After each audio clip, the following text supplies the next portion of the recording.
Well, well, well, look who we have here. I'm glad you joined us today again for another episode of The Bowman Show. We got done talking about American imperialism, and we're moving forward today. We're getting into the Spanish-American War. And before we get there, I want to talk about a very important man, one of the most famous presidents of all time. Stay tuned. It's going to be a good one.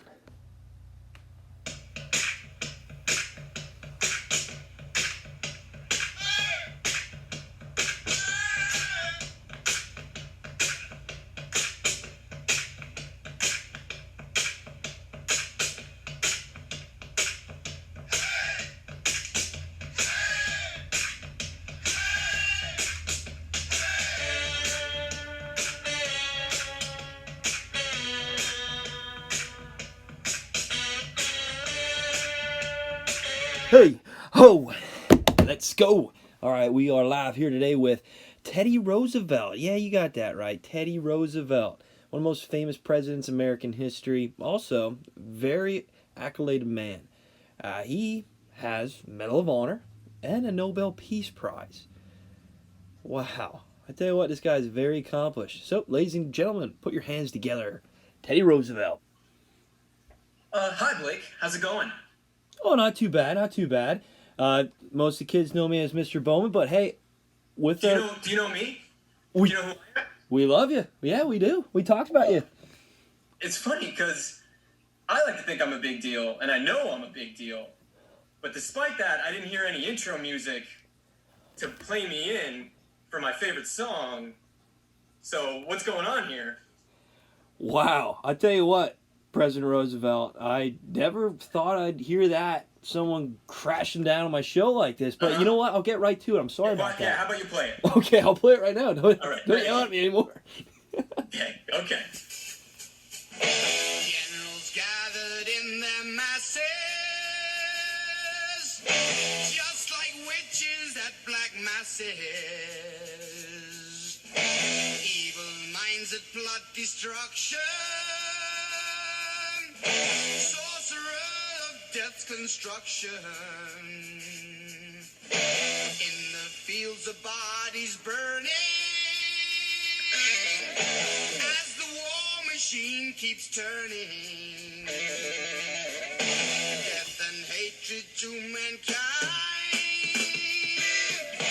poisoning their brainwashed minds. Oh, Lord, yeah. All right, yeah, I'll tell you what, that was a great theme song, especially we're talking about the age of imperialism. And what better man to have on the show than you yourself, President Roosevelt.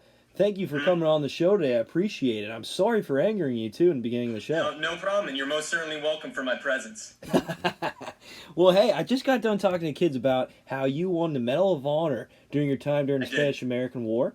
And also a Nobel Peace Prize. And I don't think any president in the United States ever held both of those and the Medal of Honor. So, thank you. You're welcome, and it's a very proud accomplishment that I accomplished, and that I'm proud that you're bringing it up yet again. I don't know if anyone's ever really mentioned it before, but the Nobel Peace Prize is a pretty big deal, along with the Medal of Honor. And if any other president has had it, I am located at Pennsylvania Avenue, Washington, D.C., White House. Big old White House. You can't miss it, I swear. Well, I believe you on that one. I mean, I thought President Trump's there now, though. Who? You're right. You're known for fighting in the White House. I don't want to I anger am you. known for fighting. It wouldn't be my first time I had to go fisticuffs, hand-to-hand combat on sacred ground. Well, we all can accredit that to another accomplishment for you. I tell you what, didn't you lose your vision in one eye for that? Yeah, I don't want to get too far into the details, but I do not have the best vision at the moment. Or ever again. I was gonna say, you always had that one eyeglass in pictures. Everything is that one eye. Is that from that instant? Yep. And then ever since then, a monocle was a vital part of my style. Yeah. I'll say, hey, that's some good stuff right there. That's a good, interesting fact about you. I like that. I'm a very interesting guy. And I imagine that's why you have me on here, but I'd be happy to go into more detail. Of course. But hey, we're going to keep it straight to the point. We're talking about American imperialism. We're getting into how the United States is becoming the superior power in the world. And let's face it, you led the way. Do you want me to talk about American imperialism? Is that why I'm on here? 'Cause Yeah. I'd love to. Oh, Let me just. There's a lot of ways to talk about American imperialism, and I'm sure there's some poli-sci major at Yale who give you a lot of mumbo jumbo about what it is, but I'm going to boil it down to brass tacks. When you look at another country who isn't America, and you think, hey, that should be America. yeah. That's basically American imperialism. Oh, of course, of course. I mean, I always relate it to the bigger, stronger brother compared to the little younger brother. I always, this is a good example for me. Whenever I was playing an Xbox down in the basement or something, and my brother wanted to play, he wanted it. Well, he beat me up and he got it. Yeah, yeah. And in this scenario, I am your older brother. In this scenario, Blake, with you, I would be your older brother. Hey, that's what I like to hear. That's what I like to hear. That's what made you so great as a president and gained all of your accomplishments that you have. And yeah, we're gonna get into the Spanish-American War today. And just real quick, what kind of information you have on us for today with that? Well, I think the best place to start with any story is about me. So let's just get right into it. That is the pivotal war where I won myself the Medal of Honor. I don't know if you knew that. I don't know if we talked about that yet. Have we? I don't know. A few times, I think. Oh, okay. Well, yeah, I'm the only president who have won that award, and that was where it all happened. You ever hear of Cuban San Juan Hill in Cuba? Yeah, I have heard of that actually. All right, smart man, I can see. So I guess you guys just stormed that hill, right? From what I've read. We did storm that hill, much like Zeus taking Mount Olympus. There we were. And me and my Rough Riders. You heard of those guys? Those bad boys? Oh yeah, for sure. I mean, that's a pretty cool name. I like the Rough Riders. Yeah, we named it ourselves. We tossed all caution to innuendo to the wind, and we called ourselves the Rough Riders. You want to know why? Why? We rode rough, and that's why. Well, yeah, I'm sure you did in order to take that hill in Cuba. You don't get a Medal of Honor for riding clean. But yeah, took the hill, pivotal point in the war. I don't know if you know, but that was one of the strongholds for the Spanish, and we were able to push them back, and really was pivotal. And I know I've said that word a lot, but I cannot stress enough, pivotal of pushing one of the last European powers from the Western Hemisphere. Okay. So I'm glad you mentioned that because that's what I've been really hitting home with the students is that our goal from the early 1800s was follow the Monroe Doctrine. And this doctrine stated that we need to get these European powers out of the Western Hemisphere. And with this specific war, this is going to propel the United States as a superpower. And with San Juan Hill, with Cuba, and how you led the Rough Riders to win this pivotal battle, this pushes the Spanish out of Cuba. And Cuba is only 90 miles away from Florida, very close to the border of the United States. Very close. Your uncle would love to go there occasionally on weekends back in the day, and we had to make sure that those types of resorts could open up in the future. I got you. I mean, hey, we will see some hostility there. I know you'll be long gone before you see it, but... Wait, did something happen? Cuban Missile Crisis, I don't know. We'll say that for a later. We'll have to catch up on that another time. That's another podcast. Yeah, for sure. All right, Teddy. So, with the Rough Riders... Hold on 1 second. Okay. I think in order to get a proper picture of Teddy Roosevelt, myself, we're going to have to turn a few chapters back and really get into where I began, where the Rough Riders began, with myself. You know that I was the Secretary of the Navy? I did not know that. Oh, yeah. Well, now you do. And that was a pretty big deal for me. It was a very exciting point in my career. I had a lot of Navy pride right in my heart. A sailor boy, right in here. And my dream was just to see it expand, much like the conquerors of old. Britain, a true naval force back in the day, true imperialistic power, navy, boats, the best way to get across the ocean and take charge of your enemies. Battleships, right? Battleships. Yep. For sure. The dreadnought. So with that, I mean, your goal is to try to make the United States a symbol of pride and a powerful force in the Western Hemisphere, much like Great Britain was doing across the pond, right? Over in Europe. To the next level. To the next level. The next step in the line of imperialism. Okay, okay. So you're trying to take that another level. To the top. Well, hey, you did a great And what job. better country to do it for, am I right? Yeah, exactly, exactly. So, I mean, you're taking it to the top, and hey, let's just face it. If you saw what we have today, I think that would wow you. I think it would. I think it would. You have to take me to a shoreline sometime, maybe some type of naval base. Do you still have naval bases? Oh, we have a lot of them. I'll tell you that. You know what? Maybe we can go to San Diego sometime and knock a few couple back here and there, and just All right, check out the perfect. battleships. Oh, I miss San Diego. I'll get out my newfound khaki shorts. Have you seen these things, khaki shorts? I have not, but I They see weren't around in pictures my of day, but let me tell you what, that's where I'm seeing the boats, and that's how I'm seeing the boats. it. Nice, nice. All right, so President Roosevelt, the Spanish-American War. I wanted to kind of get into here a little bit. Yeah, you know what? I think I've talked about that point enough. So if we could stop wasting my own time, I mean, I've already touched on the biggest points. Spanish-American War, we pushed the enemy back, pivotal, becoming the most dominant military power in the Western Hemisphere. So, you know, I'm sorry, what was your name again? Well, it's called bonus. Doesn't matter. I'll let you talk to your students about it, and you can handle it from there. How about that? Hey, sounds good. Sounds good. I mean, hey, we did talk about your accomplishments, Medal of Honor. So you know what? We'll just transition and talk about your presidency now. Does that sound good? Oh, absolutely.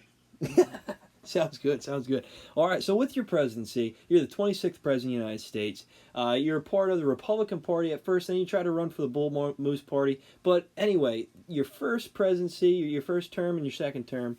With that, you are a progressive president. And can you just define what the progressive president really is?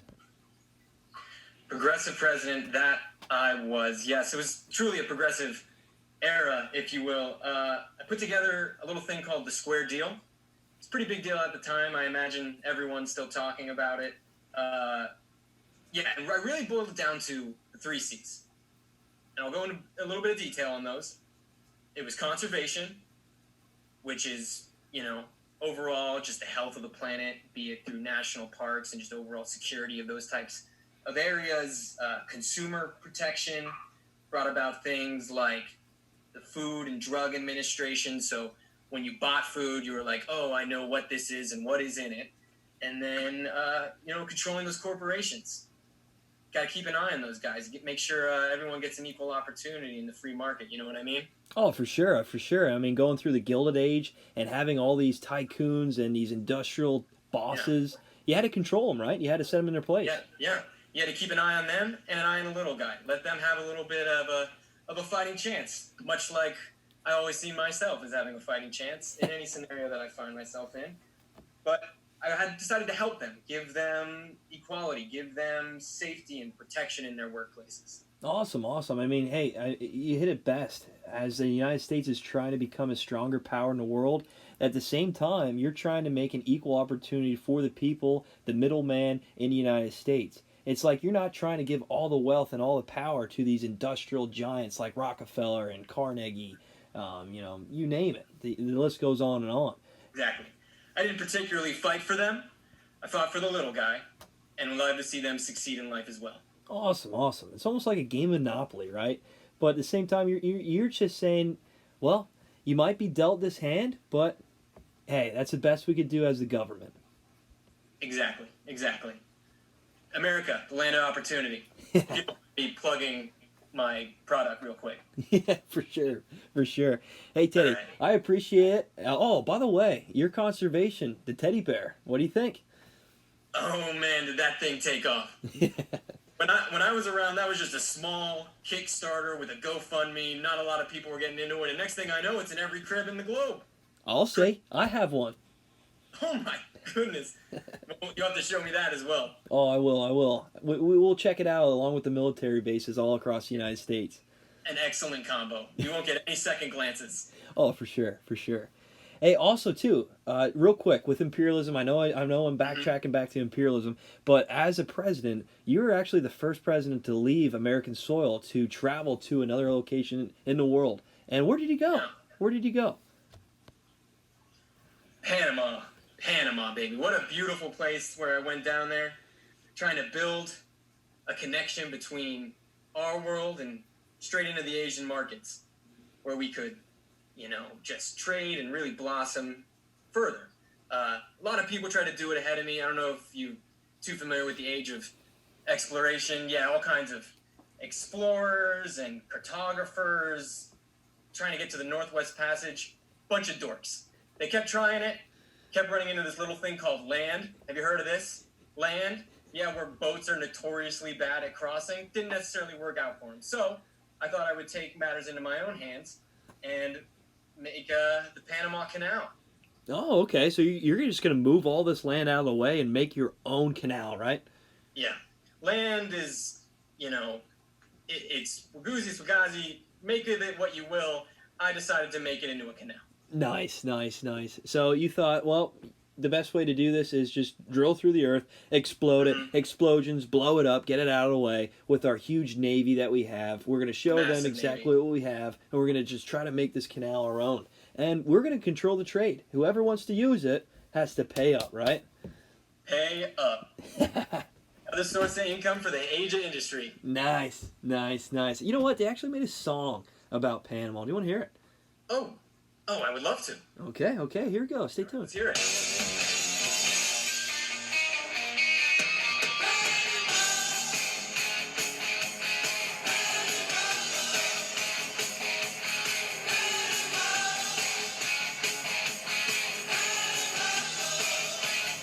Well, that was Van Halen. I know that's a little bit, I guess, ahead a little after my time, but I'm sorry. Were they saying Panama or Teddy Roosevelt? They were saying Panama, but they should be saying Teddy Roosevelt. They should be saying Teddy Roosevelt. Good song either way. So thank you for showing me it. Hey, no problem. Hey, we'll catch up on that too. I'll carry the teddy bears around. We'll listen to some Van Halen, and we'll go look at all the military bases that the United States has now. Oh, Blake, you have me excited for when all this ends and I can touch my great country yet again. Of course. Hey, we'll even go out to Yellowstone. I know you loved it out there. I do love it. I'd spend my whole life there if I could. Awesome. Hey, I appreciate you coming on the show today talking about imperialism with the Spanish-American War and how we're making the United States into this stronger, dominant country. And I know we talked a little bit about your presidency and how you're making America more progressive. Okay, you're making more equal opportunities for the United States. Yeah. Brought a little tear to my eye there. Thanks. Hey, no problem. No problem. I really appreciate it, man. You've brought me another excuse to talk about myself, and that's always a joy. So thank you for your time and for all your students' time. Oh, of course. We all love you in the that museum. What was that called again? Night at the Museum? Night at the Museum? Oh, okay. I got a beef to pick. That movie portrayed me horribly. I am much more muscular in real life, and if they ever film a sequel, or I think we're at like the 5th one now, Hollywood's a bunch of sellouts, but I'd be happy to participate in it and play my role as myself, the best actor for it. Oh, of course. Hey, the last thing I want to ask you real quick. Do you have any type of words of encouragement for the Upper Dauphin area students? Oh. Times might be tough. But just know that anything is possible. You could get the Nobel Peace Prize tomorrow. I sure did. You could get the Medal of Honor tomorrow. I sure did. And that could be you. Anytime, anywhere. Land was not even a limit for me. Where I saw land, I said, hey, that could be water. And that could be you. All you kids out there. I could go on and on, but, you should probably stop me, or Of I'm going course. to have a whole other rough riding crew ready to go. Of course. Hey, I appreciate you coming on the show today. Tell the missus I said hello. Oh, will do.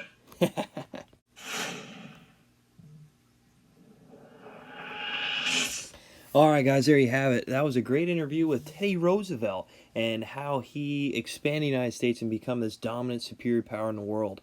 And first he did that with San Juan Hill, okay, with his involvement in the Spanish-American War. And obviously as a president, he was one of the most, he was the progressive president of the United States, creating the square deal, the 3 C's, where we're trying to make lives better in the United States. At the same time, making the United States a more dominant country in the world. There you guys have it. Have a great day. Take care. Have a good one. See you later. See you next time.